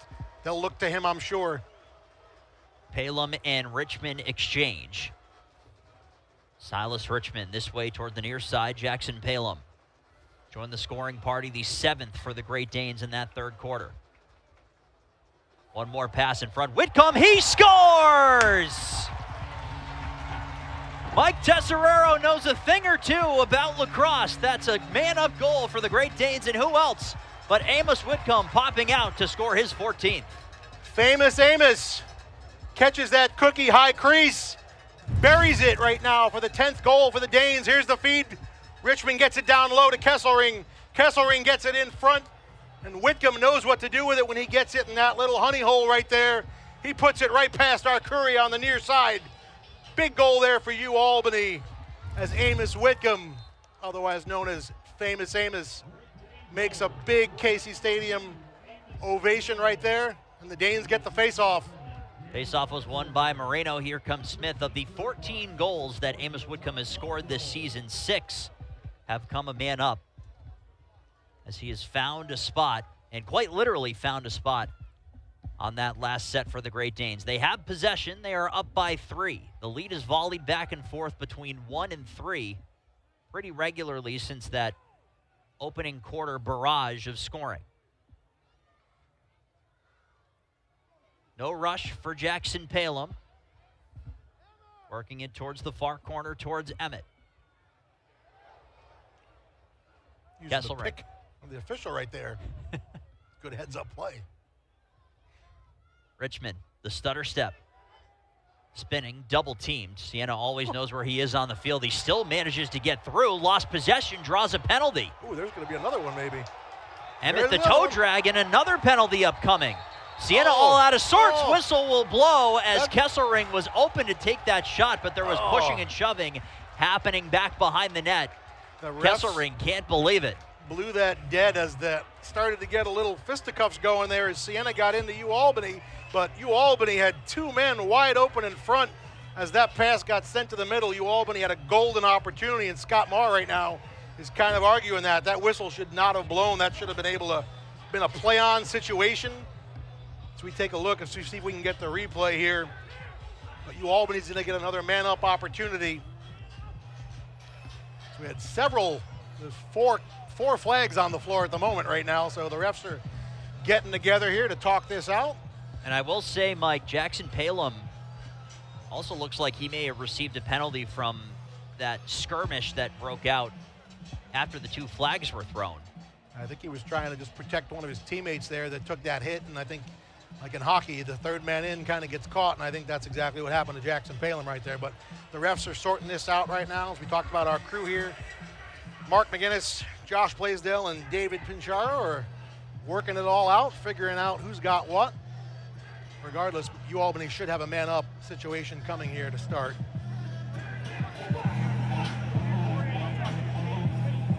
Yeah, we have 3 fouls on the play.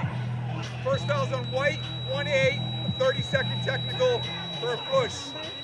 The second foul is white, 27, 1 minute, slash. The third foul is on blue, number 14, 1 minute, unsportsmanlike, to be locked in. Okay? They all serve times. Can you repeat that? Okay, you got it, yep. All right, Okay. so Albany's still going to be man up. They're going to have a 1 minute. You can see here as the ball goes down, Emmett draws the flag right there. That's the push right there with possession. And then right here, as they play, they took Silas's stick, and then that ball was right to the middle right there when they blew it dead. There could have been a penalty right there as Siena actually flipped that stick out of the way. That's also delay a game or unsportsmanlike right there, but there's the second penalty, there's the slash, and then afterwards, Jackson Palem draws the unsportsmanlike, but I think it's blocked off because Scott Marr is in the way. As you can see, he's upset right there. He didn't get that call. And they're still talking it out in the box right there. Liam Gleason, Scott Marr with the officials right in the box right here, trying to figure out this mess. But it should be a UAlbany 30-second penalty at least. And I think it's going to be 5-on-4. Palem's penalty is locked in, they said, for the unsportsmanlike. And Palem is normally on the man up, so you're going to have another man up player out there for this man up to fill his spot. Scott Marr and Liam Gleason. Coach Marr doing most of the talking as Gleason does most of the listening as they exchange with the two of the three officials this evening. The connection between those two dates back well over a decade, and we appear to have reached some kind of consensus on this one, Mike. Man, if that skirmish didn't break out there, I think UAlbany had a golden opportunity to pick up a big goal right there, go up 4 on that look, because they had two guys wide open in front, and they had a great opportunity. So now both sides are barking out manpower instructions as We Will Rock You breaks out at both levels of the grandstand here at Casey Stadium. I think Scott's telling his team right now, you're 5 on. So I think they're going to be 5-on-5, and then I think after 30 seconds, is it going to be the man up for UAlbany?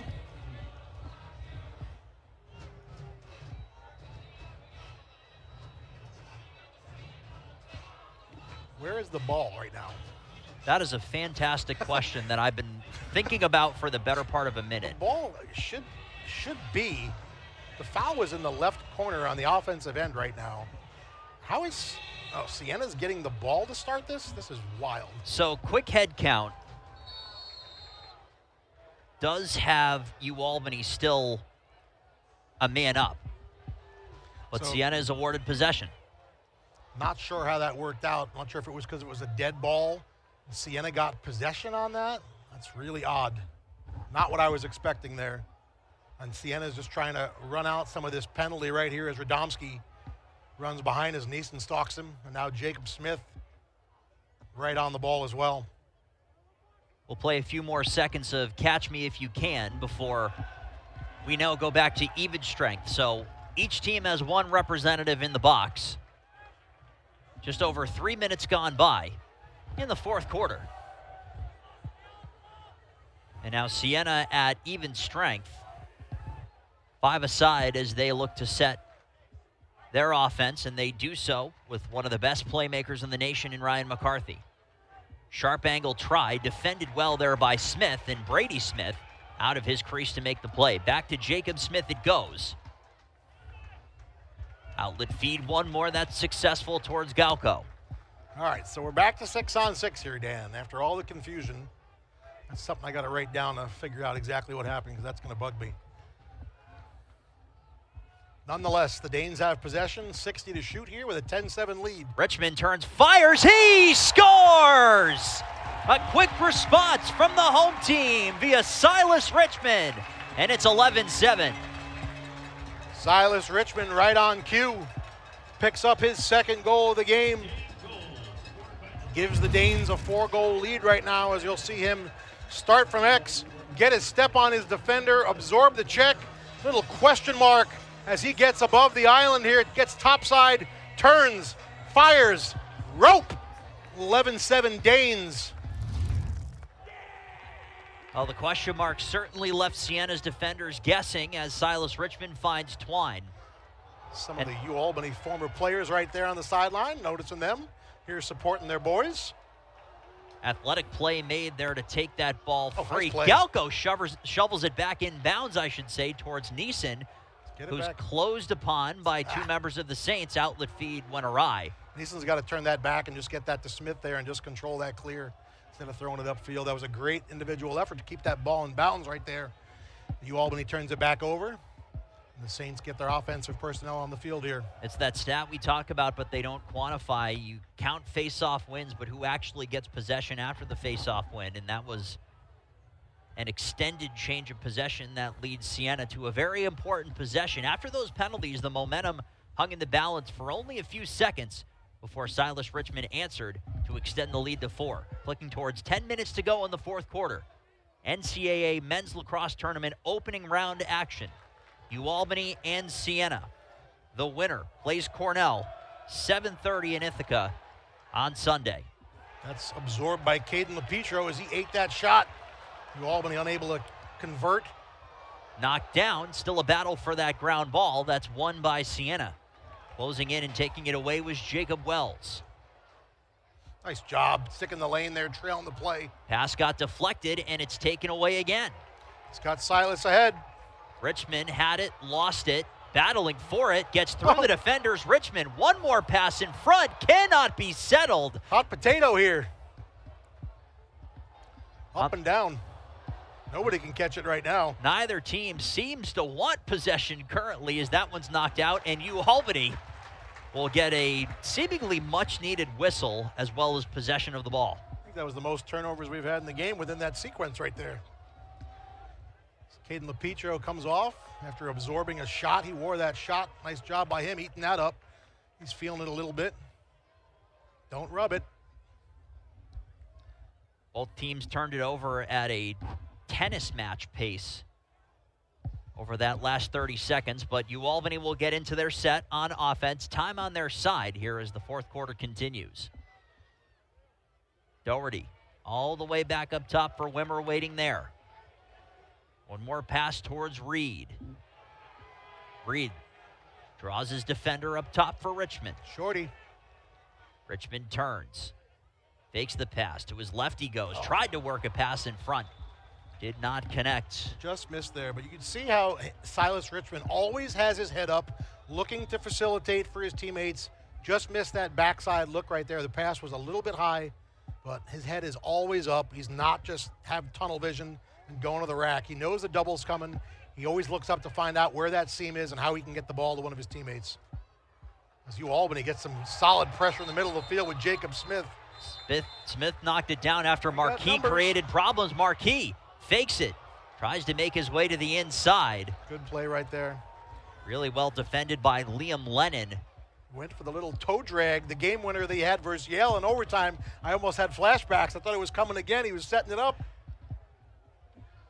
I know you were not in the broadcast booth for that one, Mike. I felt like I could hear you screaming from Florida when that was going down, and I was. One of the more entertaining games. That's goal scoring and weather as the squalls of rain that we had during that penultimate game of the regular season against the Bulldogs.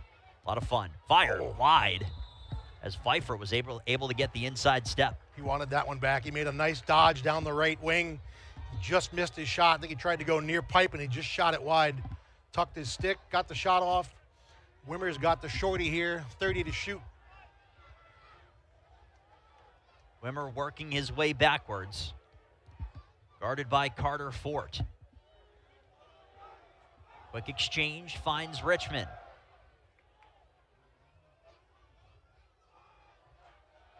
Here is Doherty.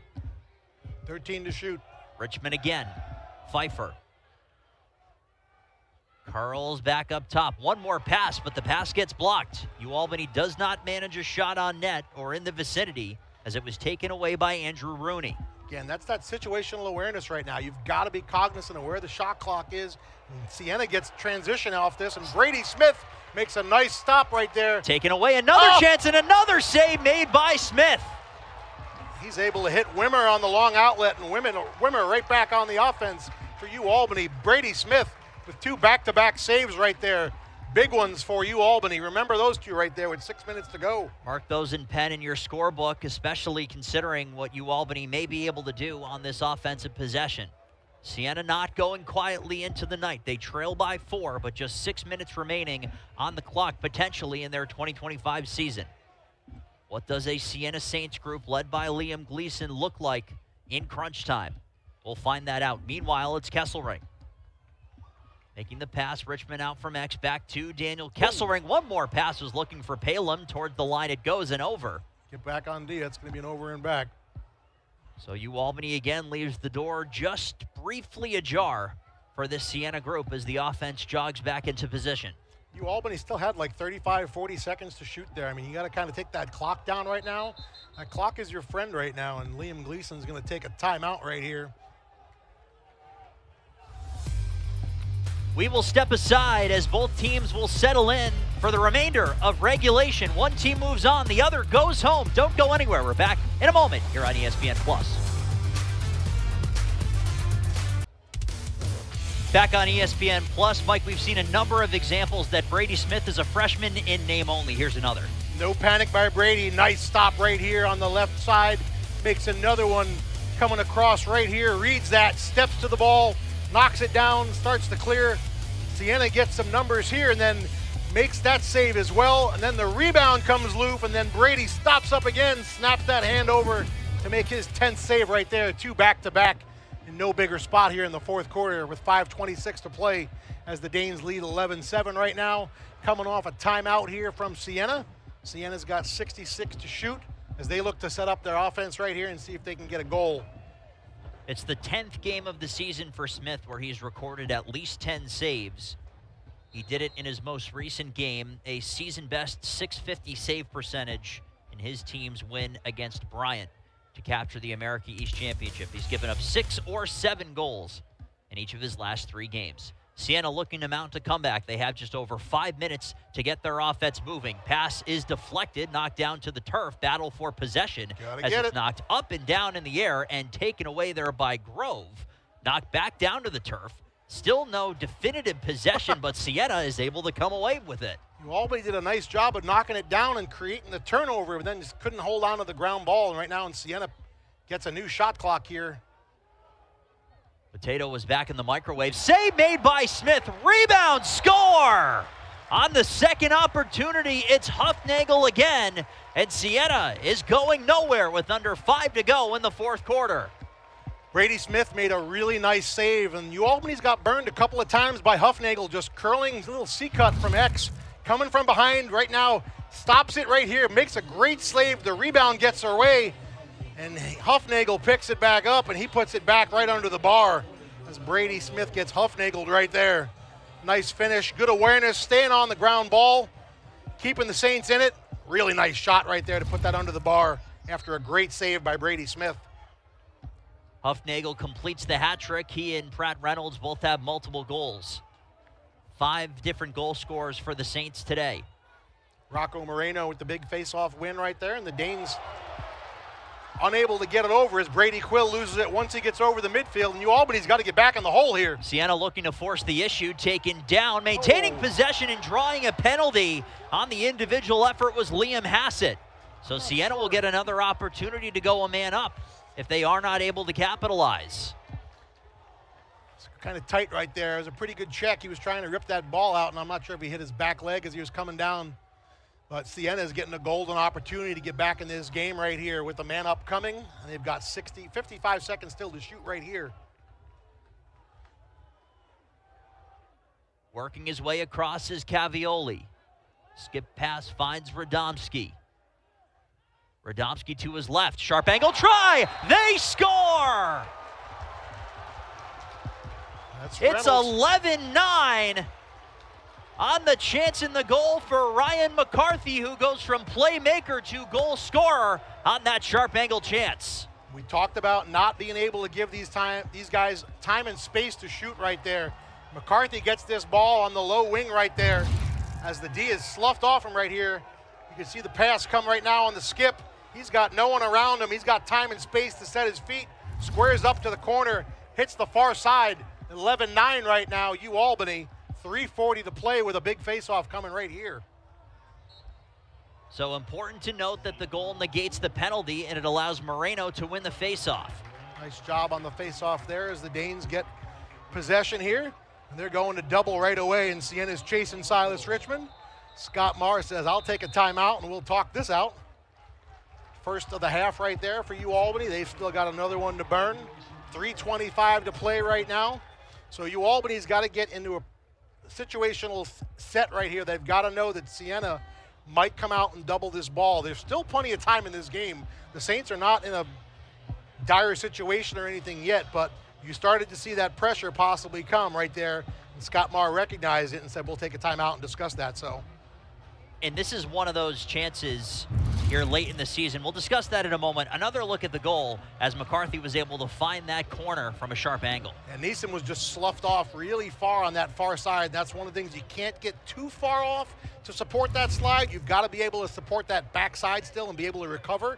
And he wasn't able to do that there, and he had time and space. And like we said, when a good shooter gets time and space from that distance, they were able to square up, and he bangs that corner right there for a big goal for the Saints.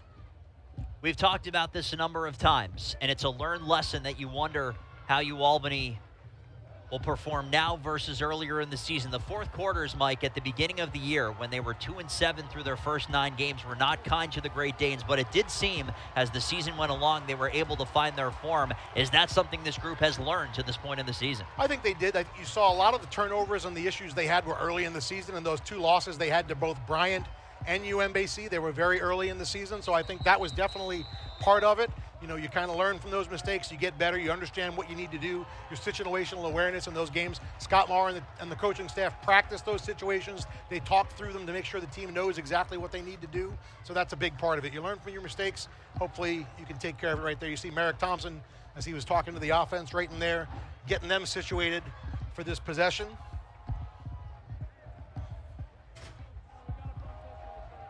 Well, the face-off battle currently favors Albany by a 15-8 tally. As Kesselring lost it, regains it, able to make his way out. Nice recovery there by Kesselring after losing it quickly. Kesselring's one of their fastest players, one of their quickest players. He's got that great first step. And R.J. Ilfeld was giving him everything he could handle. Now a purposeful pace set by this Great Danes offense. Working his way back up top to make the pass was Emmett. Around the perimeter, they will sling it as the shot clock clicks towards 30.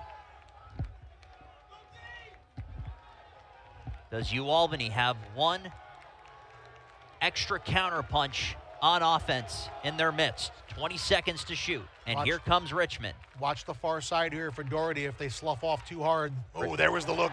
All the way across and picked off. They did a good job of recovering there. They made it look like it was there, gave Silas the option to throw it. He threw it, and Siena was able to pick it. Otherwise, Doherty catches that ball and has a really good shot on goal right there. Siena trails by 2. The closest they've been to tying the game was 7-6. Midway through the second quarter and early into the third. Since then, Albany's been able to steady the ship.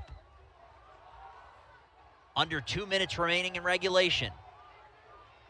Looking for a lane. Quick passing to the far side, and it's whistled high. That was the look, and the man they were looking for in Pratt Reynolds. Nice ball movement there by Travis Fry, getting that ball down on the lower wing for that shot. He just missed over the bar right there. Still got 35 to shoot right here. Angle to the net, and that one would not go. And the whistle blows as he was in the crease. The chance for Connor Huffnagel bidding for number 4, and an O comes out from the crowd. That was a little bit of Ole defense right there. Albany's lucky right there as he was able to get underneath way too easy. As you see this, he gets underneath, launches himself, gets hit hard by Neeson as he came on the slide. If you're sliding, you're colliding, Dan, and he took a nice clean look right there, lowered the shoulder, brought the boom, crease violation, Siena. A heavy ride coming here from Siena. As Arcuri is out of the net. trying to help force a turnover. And if you're that attackman that Arcuri's covering, you want to take him as far away from the goal as possible so he has a lot of space to get back to the goal. You want to bring him out as far as you possibly can. Under a minute remaining in regulation here at Tom and Mary Casey Stadium. Albany's still got a timeout if they need it right here. Scott Maher is ready right by the official if he needs it. Silas Richmond. Richmond knifes his way through, and the timeout is called. The smart play with 20 seconds to go on the shot clock, 38 seconds to go in the game clock. Good call right there, good use of the timeout right there to make sure you get possession. And now you've just got to strategize exactly what you want to do here, how you're going to come out. If you're UU Albany, you're probably going to see Danny Kesselring get the ball right here. He's their fastest midfielder. He's quick, he's shifty. You want to just say, run, Kess, run. Those two chances just moments ago from Reynolds and then Huffnagel certainly loom large, as instead of a 1-goal game, it is a 2-goal game, and UU Albany can provide that final death blow with 20 seconds to shoot, 38.1 seconds remaining. The winner of this NCAA opening round game faces Cornell on Sunday out in Ithaca as the upstate New York lacrosse powers continue to cross paths. Man, what a great night we've had here for lacrosse, Dan. What an awesome night. Great game between these two teams right now, coming down to the wire. Couldn't ask for a nicer night. Couldn't ask for a better crowd, setting an opening round attendance record here in Albany. Fans are digging it. They've seen a great game. There's the UU Albany women's team we talked about. They've been there. They're in action versus Yale coming up on Friday. Best of luck to the UU Albany women's team as they'll take on the Yale Bulldogs in their first round matchup for the NCAA tournament. 1 o'clock face-off at Reese Stadium for those two groups, and what has been a banner year for both lacrosse programs, raising some banners and lifting some trophies. Meanwhile, the focus for the time being is on the turf at Casey Stadium. UU Albany in possession after the timeout, leading by 2, 38.1 seconds remaining in the fourth quarter, a date with the #1 team in the nation on Sunday night on the line. Here comes run, Forrest, run. Kesselring's got to make a move and go. Kesselring spins, has some room, one more stop and start. 2 defenders on him, one more spin for Kesselring. Gets himself free. Daniel Kesselring lost the ball. Loose along the turf. Scooped up and taken away. That's Liam Lennon who got it. Lennon completes the clear, under 20 to go. Siena has to hurry, and they'll take a timeout now. And now they will plead with the officials to put more time on the clock. And a flag has been thrown. So it looks as though maybe... Offside. That's what Liam Gleason was saying right there. He was trying to let them know that UU Albany was offside, and I think that's what we're going to see here. As Kesselring went over, he was the attackman who was starting with the ball down there, and after the turnover, he headed over to make sure Siena didn't have an odd man rush. So a little extra drama here to the end of this game. Offside! Here, 30 seconds. We're going to look at the clock. They're going to double check the clock just to make sure the 13-1 is right. You can see Gleason letting them know, count. And they're counting. And there's the flag. Liam Gleason and half the sideline made sure that that message was conveyed. And now the conversation happening here is for precious seconds to be put back on the clock. So this is a 30-second infraction against UU Albany for offsides. You'll have to get a shot off quickly, and then you're relying on a face-off if you are able to score, and this all has to happen within a matter of seconds. So let's say, for example, there is some time put back on the clock. I'll give you a number of 15 seconds. How quickly do you need to get a shot off on this power play? I think literally you've probably got to get it off within 10 seconds, so you've got to have at least 10 seconds to have an opportunity to be able to come down. 8 to 10 seconds is most likely what you'll need. So you got to watch for the shooters here right now for the Saints. You've got Radomski, who's got a cannon from the outside, so you want to make sure that you kind of stay out on him a little bit. And you've got Huffnagel from the left side, and you've got Reynolds from the right side. 13.1 right now still, unless they make an edit. So we'll see what it looks like. They will be changing the time, it appears. 13-1, it appears to 14-5 will be the number. All right, so another second there. Every second counts right here. 13-5, apologies. Okay. 13-5 left to go, so if you're Siena, you need to get a shot off pretty quick. Albany, one of the best man-down teams in the country we talked about, need it right here. It is 14-5. I knew my ears weren't deceiving me. It'll begin with Radomski. Siena has to move quickly. They'll send it right up top from McCarthy, who holds back for Radomski, or Reynolds rather, couldn't collect the pass, and it's out of bounds.